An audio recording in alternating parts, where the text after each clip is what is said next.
ಸಿದ್ದರಾಮಯ್ಯ ಅವರ ಹಾದಿಯಲ್ಲಿ, ಅವರ ಮಾರ್ಗದರ್ಶನದಲ್ಲಿ, ಅವರ ಒಂದು ನೇತೃತ್ವದಲ್ಲಿ ಇವತ್ತು ಕೇಂದ್ರದ ರಾಹುಲ್ ಗಾಂಧಿ ಅವರು ಇರ್ಬೋದು, ಸುರ್ಜಿವಾಲ ಅವರು ಇರ್ಬೋದು, ಮತ್ತು ವೇಣುಗೋಪಾಲ್ ಅವರು ಇರ್ಬೋದು, ಮಲ್ಲಿಕಾರ್ಜುನ್ ಖರ್ಗೆ ಅವರು ಇರ್ಬೋದು, ಈ ರೀತಿ ಕೇಂದ್ರದ ಕಾಂಗ್ರೆಸ್ ವರಿಷ್ಠರ ನೇತೃತ್ವದಲ್ಲಿ ಈಗಾಗಲೇ 10 ರಿಂದ 13 ಸಚಿವರು ಇವತ್ತು ಪ್ರಮಾಣ ವಚನವನ್ನು ತೆಗೆದುಕೊಂಡಿದ್ದಾರೆ. ಇನ್ನು ಎರಡನೇ ಪಟ್ಟಿ ಇನ್ನು 23-24 ಸಚಿವರು ಆಗ್ತಕ್ಕಂಥ ಸಂದರ್ಭದಲ್ಲಿ ಈಗಾಗಲೇ ಉತ್ತರ ಕರ್ನಾಟಕ ಭಾಗದಲ್ಲಿ ಕೇವಲ 1 ಅಥವಾ 2 ಮಂತ್ರಿ ಸ್ಥಾನ ಕೊಟ್ಟಿರ್ತಕ್ಕಂಥದ್ದು. ಅದಕ್ಕೆ ಧಾರವಾಡ ಜಿಲ್ಲೆಯಲ್ಲಿ ಮೊದಲನೇ ಪ್ರಾಶಸ್ತ್ಯ ಸಿಗಬೇಕಾಗಿತ್ತು, ಸಿಕ್ಕಿಲ್ಲ. ಆದರೂ ಕೂಡ ಲೇಟ್ ಆದರೂ ಚಿಂತೆ ಇಲ್ಲ, ಎರಡನೇ ಪಟ್ಟಿ ಬಂದರೂ ಕೂಡ ಚಿಂತೆ ಇಲ್ಲ.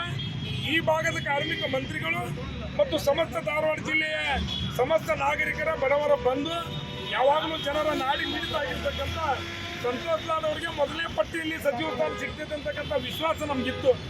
ಆದರೂ ಕೂಡ ಮೊದಲನೇ ಪಟ್ಟಿಯಲ್ಲಿ ಸಿಗದೇ ಇರತಕ್ಕಂಥ ಸಂದರ್ಭದಲ್ಲಿ ಅವರೆಲ್ಲ ಅಭಿಮಾನಿಗಳು ಇವತ್ತು ಹುಬ್ಬಳ್ಳಿ ಈ ಒಂದು ಸ್ಟೇಷನ್ ರೋಡ್ದಲ್ಲಿ ನಾವೆಲ್ಲ ಪ್ರತಿಭಟನೆ ಮಾಡಿ ನೂತನ CM DK ಶಿವಕುಮಾರ್ ಅವರಿಗೆ ಆಗ್ರಹ ಪಡಿಸ್ತಾ ಇದ್ದೀವಿ, ವಿನಂತಿ ಮಾಡ್ತಾ ಇದ್ದೇವೆ.